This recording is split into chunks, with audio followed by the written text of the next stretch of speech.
Hello there, VRTO 2020 viewers. We're Archiact, an independent VR/AR entertainment studio in Vancouver, Canada. You're watching Archiact vs. Archiact, a show where two of our lead developers face off to debate the industry's hottest issues. When making a VR game, or any game really, you have to start somewhere. Oftentimes, developers start with a question of size and scale. How big or how small a game you decide to make can have impact on everything from time, feasibility, and staffing. Making the case that bigger is not always better is Archiact's lead designer, Tyler McCulloch. Whereas for Archiact's creative director, Seb Bouzac, it's go big or go home. I'm going to argue for little games for studios. I find that the budgets that you can have, the teams that you can have are much more manageable. If you're working on something small, you can really hone in on single mechanic type games. There's this ability to be able to connect with your audience in a much more visceral way. I find that's what I see in terms of a trend, not just in VR, but just in games development in general, is iterative design and being able to create something, put it out there, and create it with your community. And I find that's just so much more powerful than the way that we used to do things. It's faster, it's more affordable, and you can build up a community, which is really the key to getting your game out there in the first place. Okay, I think I would agree on the community part in the way that early on in development, getting feedback from your community, I think, is very important. My issue with small games for studios is that when you look at the landscape of VR games, for instance, on Steam and Oculus, but especially on Steam, you quickly get lost, completely lost among the mass of games. If you don't have that AAA type of game, you'll never make it to the surface of that ocean. So the things that I think are really interesting that you're touching upon is the one citing Steam. One thing that I find that there's a big issue with is the way we communicate our games and where we find the information. The ease of digital distribution, while has done wonders for a lot of people and has really kind of created this great democracy over who can create things. Mm-hmm. The disadvantage is anyone can post a thing. Exactly. However, the reason why I would still say small games doesn't mean this is your first game and you're opening up your game editor for the first time. It's like, oh yeah, I followed my first YouTube video. Now I'm just going to push this out. I'm talking about a focused, experienced team knowing what they're doing, being able to say, okay, this is what we're going to do. This is what we're going to create, and we know how to budget it. We know how to market it. Making sure that you're spending enough time on the marketing to get your game out there, whether that's effort or whether that's the money, and you can really make very effective waves with that.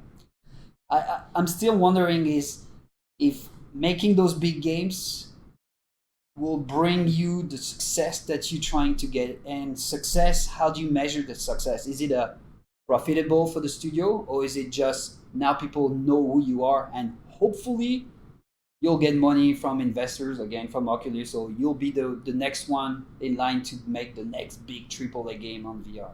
Mm-hmm. So, I think it depends on what model you're doing, mm-hmm. right? A lot of discussions that we have in VR, and all of us developers talk about this, is we need the money to make these mm-hmm. things. So that's like investment money. Give us the money up front to make that. And, part of me really kind of thinks is that really the right approach? Is that, yes, we need big things because this is what the gamers are expecting because, they're used to their AAA console type games. So they need this in VR. Yeah. Sure. But are we trying to artificially inflate a market that isn't quite there? We're looking at console and we're looking at, sort of traditional PC games. If you look at the number of AAA games out there, they're falling. Mm-hmm. They're dying because the amount of effort and the amount of work that's involved is, these are Ubisoft is hundreds and hundreds of people. I like those games, but it's is it improved because it's bigger? No, I for a hear you. studio? Like we see Beat Saber is a good example of small team, small initial budget that turned to become like a huge successful title.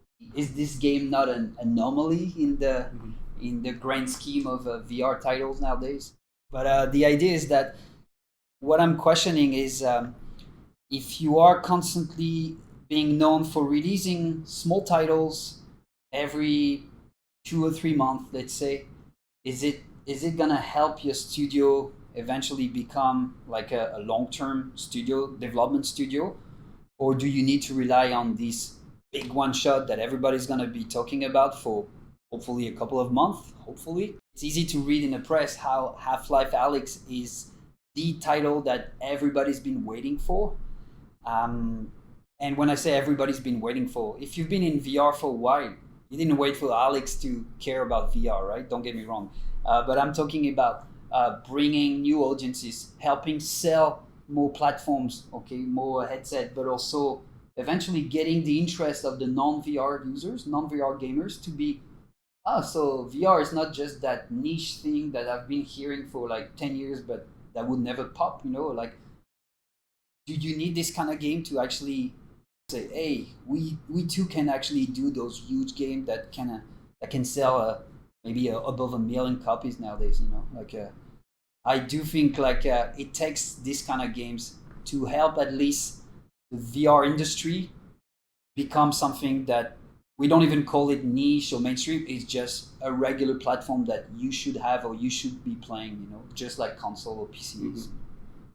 Yeah, so the way I would argue Alyx is it's kind of like the Apple of VR games, right? Where are they doing anything necessarily innovative? No, they're not doing anything new. They're polishing everything that people have been trying to do. Yeah. So I would agree that you need the Apple in there to get people hyped about these things.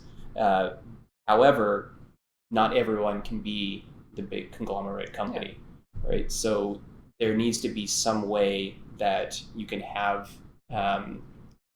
quick moving things. You need to have iteration. You need to be able to update and try things, and you need to not necessarily be standing on a cliff if you do fail. Take those steps so that when you fail, you can fail quickly and you can get back up and start doing things over. I do think that even for us, Archiact, most people don't know who we are, right? And I feel like it takes that big title, so it positions your studio on the spotlight, and now people can refer to your studio as a AAA VR game studio, for instance. And it doesn't mean that you have to build your entire future out of making AAA games. But part of me still feel like you need that big one-off title at least once, in your I would say a company lifetime to step up your game, in a way, or get at least the recognition you need. It might not give you the money you want because making AAA is expensive, but it might at least give you the recognition from the press and the community. Yeah.